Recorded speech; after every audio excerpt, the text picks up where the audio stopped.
just over to the left-hand side of the habitat next to the acrylic glass. Pointing my hand back and forth in that green polo. For the safety of you and our golf questions, for you, my fellow educator, you can find us in the green polos. We're happy to answer any of those questions you may have. We hope you enjoy the rest of your day here at Disney Orlando.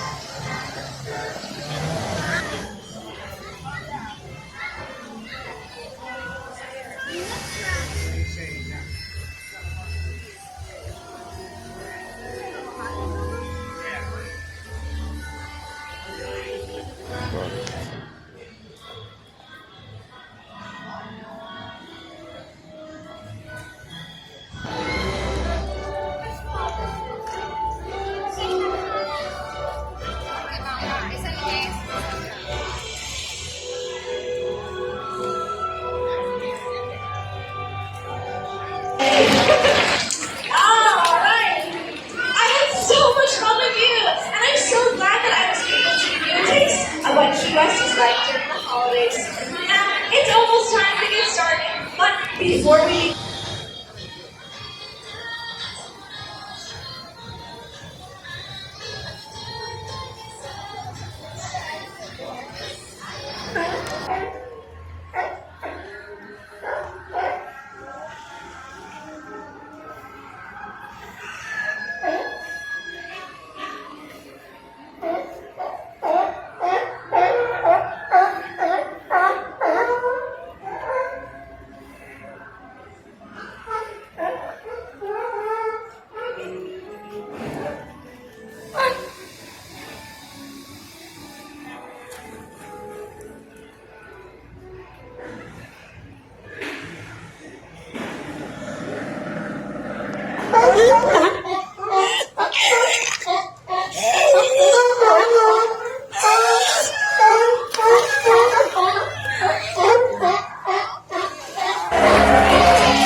Let's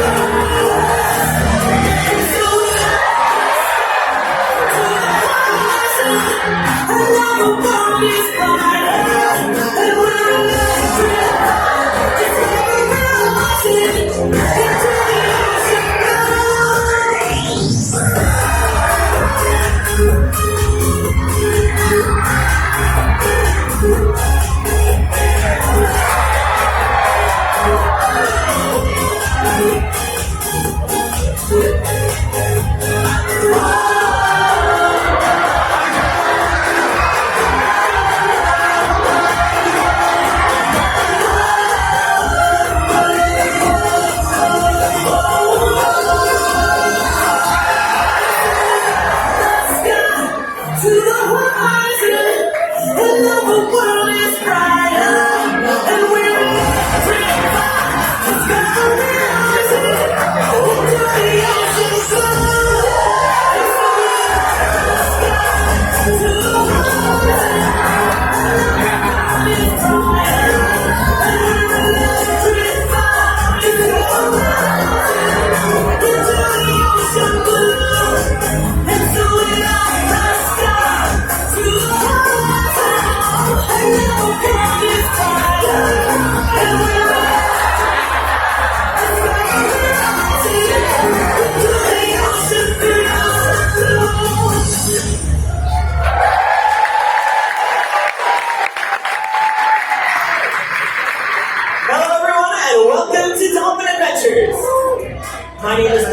today we'll be going on an adventure that celebrates the Domino's Dolphin. It's our hope that you leave here today knowing a whole lot more about these amazing animals and learn respect for the ocean and waterways that we share with them. Now, let's get things started by introducing you to one of my favorites. On your left, this is Rascal. Rascal is a bottlenose dolphin. The several species of whales and dolphins, also known as cetaceans, that can be found right off the Florida coast. All the dolphins you'll meet here today will work within our SeaWorld parks, and they range in age from 4 all the way up to 46 years old. And after our presentation today, you can visit us right next door at Key West Dolphin Cove. There you can get an even closer look and learn a whole lot more about these amazing marine mammals. But now we've met some our pod, let's dive in and talk about what makes dolphins so cool. Nature has given them some amazing adaptations that allows them to navigate, forage, and even to play. Like the blowhole that's located right on top of their heads. This is where dolphins like Ansley breathe air from, but it's also where they produce a wide variety of vocalizations. So let's listen in.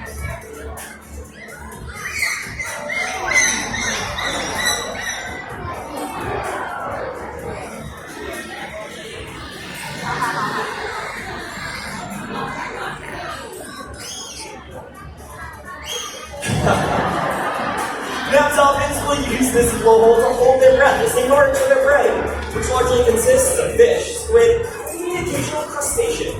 To catch those fast-moving and slippery fish, dolphins like Starbuck will use their powerful tail fins, reaching speeds up to 22 miles per hour.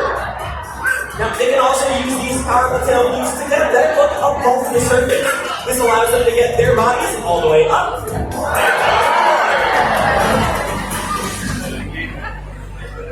Engaging with our dolphins, both physically and mentally, allows us to give them the best care possible, and it provides exceptional animal welfare.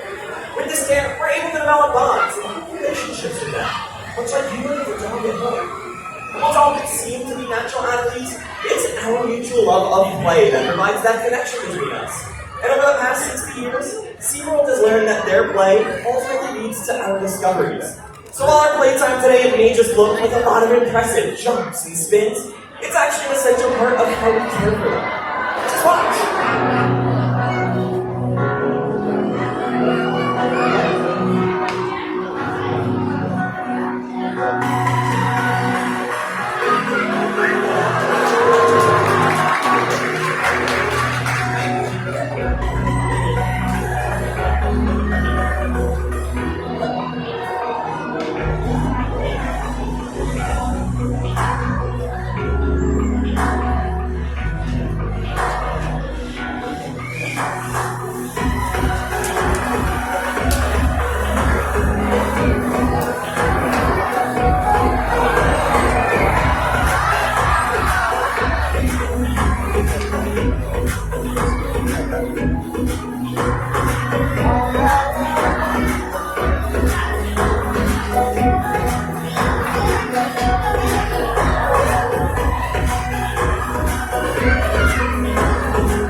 have to tell you all, the chance to get up close and face to face with animals like this, it can really bring out the child in any of us, and childhood impressions can often last a lifetime. So that's why today we hope to inspire a young single guest, and it was just saying that myself and the other trainers were inspired on our first visits to SeaWorld. So with that, I've got a brand new friend joining me today. Hey, what's your name? Ethan. It is so nice to meet you. Now, Ethan, where are you from? Oh, and he's all the way from here in Wellington, Florida. Let's give him a big SeaWorld welcome. Alright, Ethan, you and I have the awesome chance to show everyone today how we start to build bonds and relationships with the animals that we take care of. Now, in order to do that, you see that big cute friend right here? We have to give him a good dolphin-style hello. So why don't you put both hands up in the air, and then give your new friend a big wave hello. With both hands super high. Here, let's get a little bit closer. Okay, try that again. Ready? Both hands up. And hello. Ethan, this is Alejandro. Alejandro, it's Ethan. Alright. You know, Ethan, one of my absolute favorite ways to start building relationships is actually with food. And you'll understand that later in life too. So take that fish, toss it right into Alejandro's mouth. There we go. Here's another one. Perfect. One more. And then two more, one for each hand this time. There we go. Is he going to catch every single fish? He just caught every single fish, Ethan. Uh-oh, look at your hands. Put them in the sun. Do you see that shiny stuff? Those are fish guts. Smell them. Oh, gross. It's okay. Let me show you how Lukey and I get rid of those. First, we take your hands and we lick them. Just kidding. We show them to Alejandro, put them together, and then we start rubbing really fast. Make sure you get those fish guts all over your fingers, all over your hands, get your wrist, almost like you're washing them, and then you just dry them off on your shoulder. Yeah, get them into those cotton fibers. The smell might be gone from his hand, but tell your Mimi that's going to be a long trip back to Wellington today. Alright, take that fish, toss it to Alejandro. We're going to play a game. Now, this game is called Follow the Leader. Are you familiar with that? Okay, he's going to do everything that you ask him to do. So why don't you spin around in a circle? There we go. Oh my goodness, Ethan. I bet you didn't think you'd dance with a dolphin today. All right, Ethan. Why don't you feed him this fish? Go ahead, toss that too. Okay, now let's try something else. Okay, we're going to see if he wants to go on a big jump. So take this hand right here. There we go. And then point right in. And on the count of three, you're going to send that hand way up to those trees over there. Are you ready? 1, 2, 3, toss it. Whoa! Check it out, Ethan. Alejandro saw you, and this is just Ethan. Oh my goodness, did you see how high that was? Okay, put your hands like this. We're going to make a bowl of delicious fish soup just for Alejandro right here. Okay, here's one. Yeah, make sure you hold on to it tight. Okay, now walk up to him and then dump all of it into his mouth. That was good. You might not know this, but I just got more fish guts on your hand. You remember how to get rid of them? Yeah, show them Alejandro. Put them together, rub them really fast. Faster this time. Get them everywhere. Now what do we do? Did you tell me to do that? Oh my goodness, Ethan, open your mouth. This snack's for you. That was so good. No? Okay, go ahead and toss it to Alejandro. I hope you're having fun, Ethan, because you were lucky enough to be randomly selected and help me out in today's presentation. Did you know everyone in the audience has a chance to get a dolphin today, too? Yeah, you already know. Right next door at Dolphin Cove, head towards that yellow cabana, and you guys can book your very own dolphin adventure. Alright, Ethan, toss this jello into his mouth. That's a sugarless, flavorless glass of water going straight in his stomach. And you and I are going to give this guy a nice handshake goodbye, alright? Everyone, this is Ethan and his new friend Alejandro.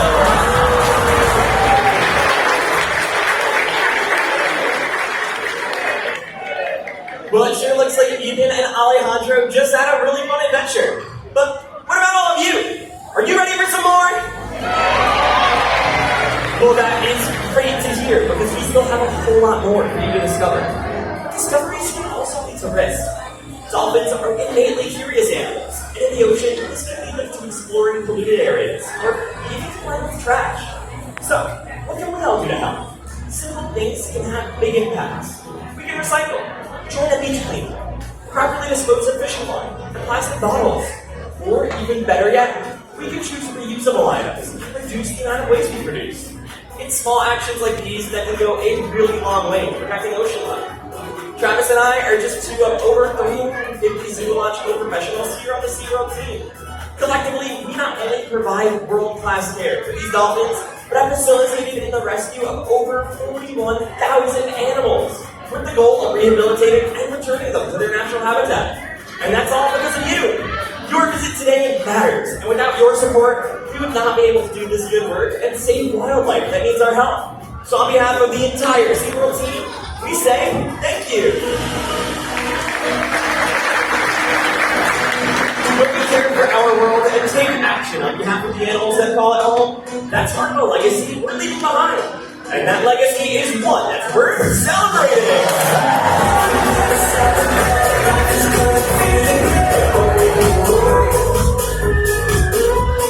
Live it up and turn it out. This is what it's all about. Here we go, here we go now.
Remember, be open to new discoveries and see the world with new eyes.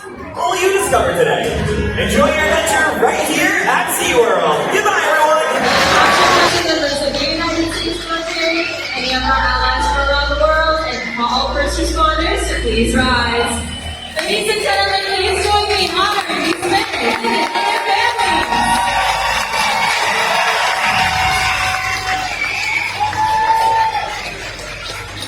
We thank you for your service. Orchid Counter will begin in just a few moments. But first, we'd like to share with you a short film about the Ursinus orca and its place in the world. Watch it.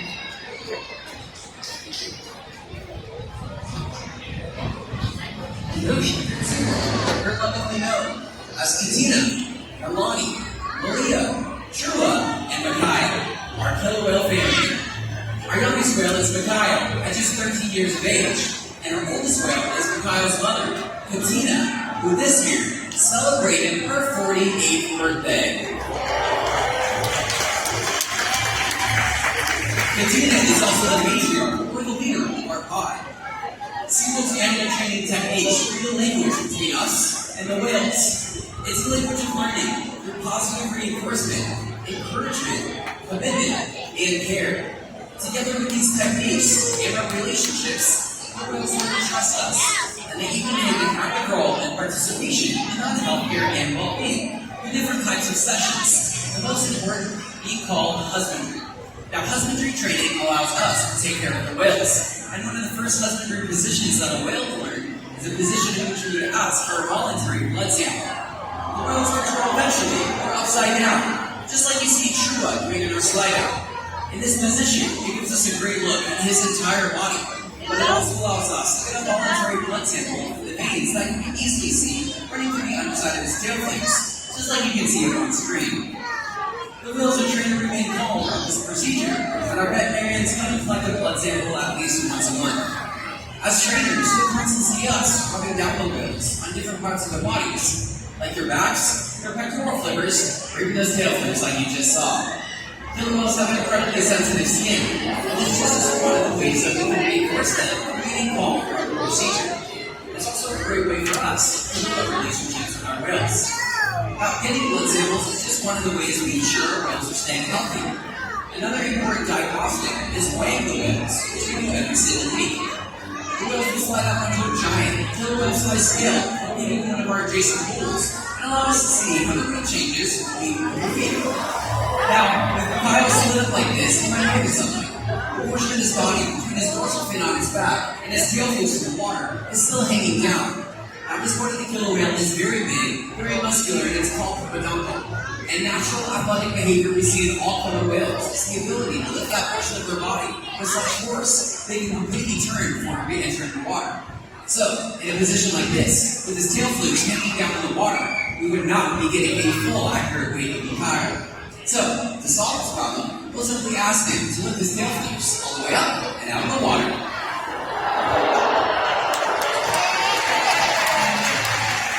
Training this position ensures accuracy and allows us to make sure that our adult whales are maintaining a healthy weight and that our little whales are growing properly. And the care isn't just physical. Mental stimulation and play are vital, and we surprise and engage our whales at every opportunity. Play is how killer whales teach their young to hunt. For the adults, play is important too. It seems that they just enjoy having fun. Making time for play is an important part of life for killer whales and for us. Everyone, on the plus side of sneaking down riding laps. We just learned that killer whales love play. But did you know that they learn essential life skills by playing? And through observational learning and mimicry. In fact, young killer whales learn essential hunting skills by playing games of follow the leader with their mother and other members of the pod. Today, we're going to be putting that to the test with Trua, Kyle, and all of you guys. So, inside of the stadium, it is your turn to go first. We're going to be playing a game of killer whale follow leader with Trua. So everyone stand up and out of your seats. Now, on the count of 3, what we're going to do is we're going to place both of our hands on our side and we're going to spin around in a circle 2 times. Everybody ready? Simple enough? Alright. 1, 2, 3. Spin in a circle. Check out Trua. He's got it. Let's give him a big round of applause. And folks, may take a seat. As you can see, Trua was paying very close attention to you all. Killer whales are incredibly curious animals and can often be seen sky hopping or jumping completely out of the water to get about the surroundings. Look for a stage, because here comes Trua. Alright, on this side of the stadium, it is your turn. We're going to be playing with Mikhail. So everyone stand up and out of your seats. Now for this behavior, we're going to make 2 L's with both of our hands. And then on the count of 3, we're going to take it and throw them over our left shoulder. Everybody ready? 1, 2, 3. Alright, looks like Kyle got in and he is off. Now, killer whales will reach for a number of reasons. Sometimes it's to scratch an itch. Sometimes it's to communicate with body language. More often than not, it's to let other whales know that they are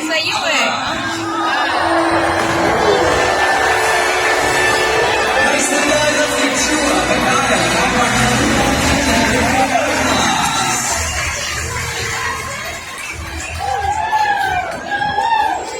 Now, as you can see, killer whales are incredible athletes, and they can eat several hundred pounds of food every single day. Out in the wild, what they eat depends on where they live and the time of year. and particularly overfishing, pollution, and other factors are having a serious impact on some of the killer whale populations. Killer whales are impressive animals. It's pretty obvious why they're the top predator in the ocean. That means killer whales are invincible, right? Wrong. Killer whales depend on the natural elements and a clean environment. They're completely dominant and completely dependent. When it comes down to it, killer whales are not the most powerful animal in the ocean.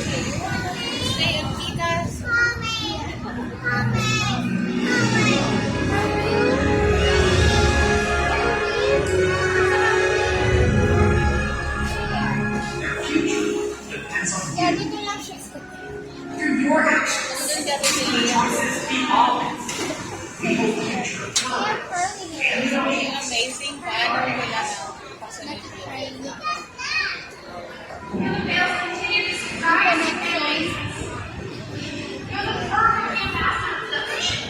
Limitless, inevitable, powerful, but still longer. The challenges that we face can seem insurmountable. Don't give up. Be inspired.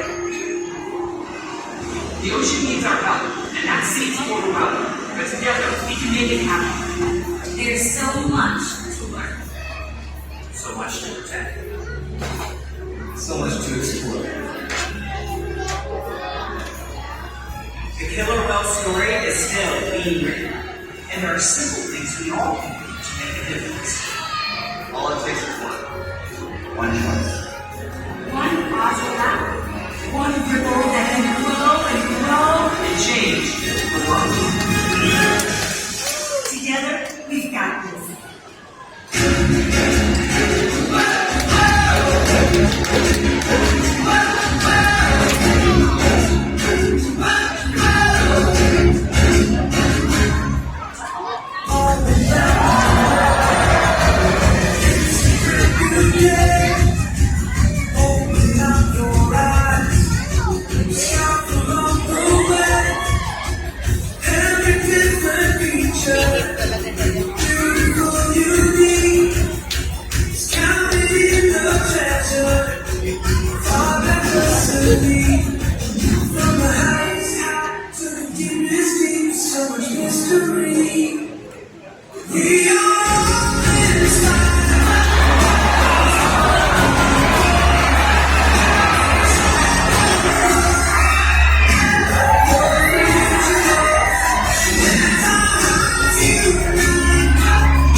Mystery.